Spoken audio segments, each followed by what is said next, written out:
Bismillahirrahmanirrahim. Assalamualaikum warahmatullahi wabarakatuh.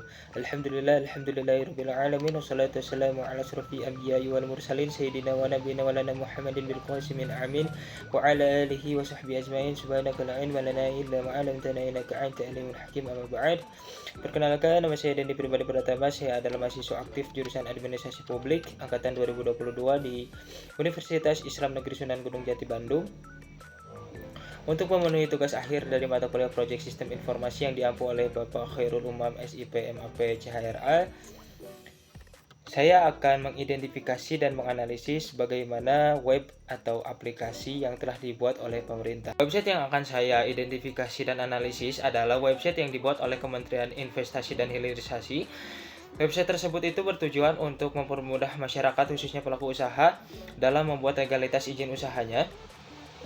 Website tersebut itu bernama Online Single Submission atau disingkat sebagai OSS. Baik, kita akan coba langsung masuk ke websitenya saja ya, supaya kita memudahkan kita untuk mengidentifikasi dan menganalisisnya. Oke, setelah kalian masuk menggunakan email, tampilan awal dari website tersebut itu seperti ini. Coba kita akan menganalisis tampilan awalnya itu seperti apa, lalu fitur-fitur yang ada di dalamnya itu apakah mempermudah atau mempersulit, lalu pengalaman dari beberapa masyarakat khususnya pelaku usaha ketika ingin membuat legalitas izin usahanya itu seperti apa. Baik, tampilan awalnya itu seperti ini teman-teman. Di sini ternyata kita tidak disuguhkan atau tidak ditampilkan bagaimana langkah-langkah penggunaan dari website tersebut, lalu tidak ada langkah-langkah bagaimana caranya membuat nomor induk berusaha atau legalitas izin usaha tersebut. Di sini ada fitur langsung ke NIB untuk membuat izin usaha, tetapi ketika kita ingin mengaksesnya atau mengkliknya itu tidak bisa dibuka. Kita harus mencari tools lain yang mengarahkan ke pembuatan izin usaha, dan itu menurut beberapa masyarakat, menurut saya sebagai pendamping pelaku usaha itu sangat mempersulit. Tidak sesuai dengan tujuan awal dari pembuatan OSS atau website OSS ini, yaitu untuk mempermudah masyarakat. Itu tidak sama sekali. Oke, dari pengalaman beberapa pelaku usaha pun ternyata website tersebut itu sering terjadi error atau gangguan dalam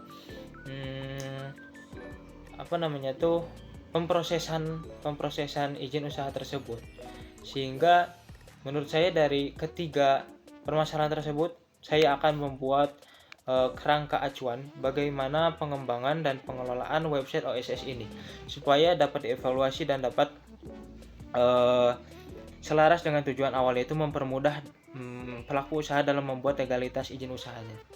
Dalam pembuatan kerangka acuan kerja, pengembangan dan pengelolaan website ini, saya merujuk kepada Permen Pan RB nomor 21 tahun 2017 tentang pedoman penyusunan kerangka acuan kerja, di mana di dalamnya harus terdapat 7 komponen penting. Yang pertama, apa aktivitas yang akan dilakukan. Yang kedua, siapa yang melaksanakan aktivitas tersebut. Yang ketiga, kapan aktivitas tersebut dilaksanakan. Yang keempat, mengapa aktivitas tersebut dilaksanakan. Yang kelima, gimana aktivitas tersebut akan dilaksanakan. Yang keenam, bagaimana aktivitas tersebut dilaksanakan, dan yang ketujuh, berapa perkiraan biaya yang dibutuhkan di aktivitas tersebut. Baik, kenapa saya membuat kerangka acuan kerja KAK pengembangan dan pengelolaan website online single submission untuk pelaku usaha ini? Karena ketika kita lihat di Indonesia, UMKM itu sebagai tulang punggung perekonomian nasional. Tetapi ketika kita lihat di lapangannya, masih banyak sekali UMKM yang belum memiliki legalitas izin usaha. Kenapa? Karena ketiga permasalahan di awal yang saya sebutkan tadi, intinya masih banyak masyarakat, khususnya pelaku usaha, yang kebingungan bagaimana caranya membuat legalitas izin usaha tersebut. Mulai dari fitur yang tidak mempermudah, lalu tidak adanya pemberitahuan bagaimana website tersebut digunakan, bagaimana pembuatan izin usaha menggunakan website tersebut, itu belum diadakan. Maka dari itu, dengan banyaknya UMKM yang masih bingung atau kesulitan dalam memahami alur pembuatan legalitas izin usaha, KK ini diperlukan. KK ini yang nantinya menjadi rancangan perbaikan dari website, mulai dari fitur, mulai dari tampilan dan lain sebagainya. Lalu perbaikan dari program sosialisasi, pendampingan dan penyuluhan kepada masyarakat khususnya pelaku usaha, dan juga memfasilitasi monitoring progres dari masyarakat khususnya pelaku usaha yang nantinya akan membuat izin usaha. Seperti itu. Maka dari itu, maksud dan tujuan dari KAK ini, yang pertama untuk tercapainya tujuan awal dari dibuatnya website OSS ini, yaitu apa? Yaitu mempermudah masyarakat dalam membuat legalitas izin usahanya. Websitenya yang harus sistem dari website yang harus diperbaiki.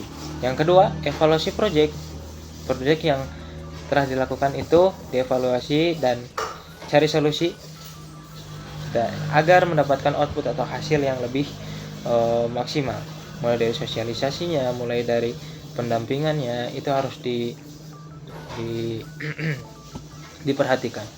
Yang ketiga itu adalah pengembangan dan pengelolaan sistem dari web tersebut.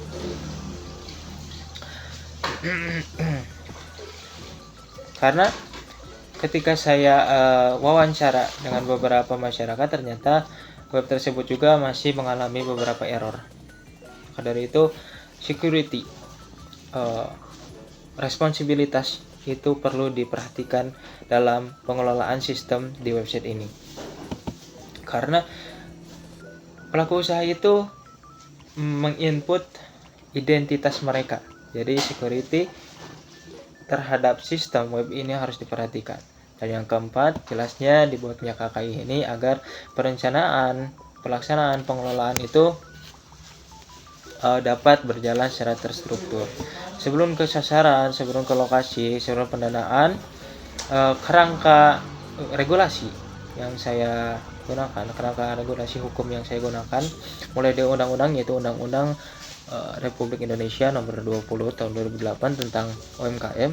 Lalu ke bawahnya turunan dari regulasi tersebut yaitu Peraturan Pemerintah atau PP nomor 5 tahun 2001 tentang perizinan berusaha, lalu Permen-Pan RB tentang KK, hingga ke bawahnya lagi Peraturan Menteri Koperasi UMKM atau UMK Republik Indonesia.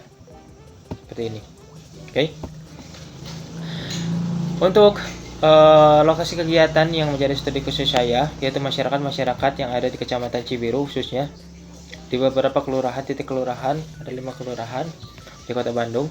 Dan sumber pendanaan, karena saya terdaftar sebagai pendamping pelaku usaha, pendamping UMKM di Universitas Islam Negeri Sunan Gunung Jati Bandung. Jadi sumber pendanaan saya itu lebih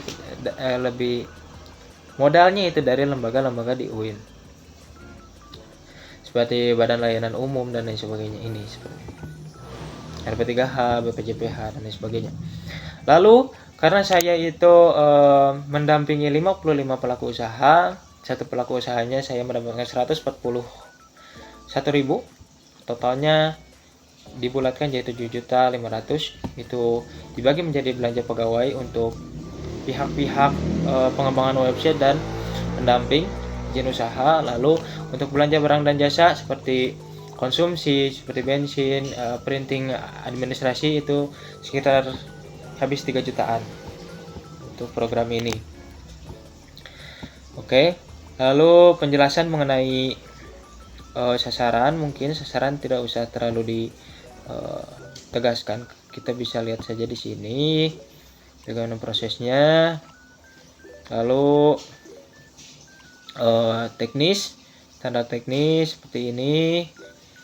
Lalu ruang lingkupnya di tahap konsep perencanaan, pengumpulan data dan informasi mengenai kebutuhan UMKM, kebutuhan pelaku usaha dalam proses pengurusan izin usaha itu membutuhkan apa, yang bingung itu apa gitu, apanya, tahap apanya. Lalu setelah itu kami buatkan KAK seperti ini untuk project. Lalu prarancangan itu kami membuatkan alur sistem untuk untuk website, Lalu untuk program-program sosialisasi seperti itu,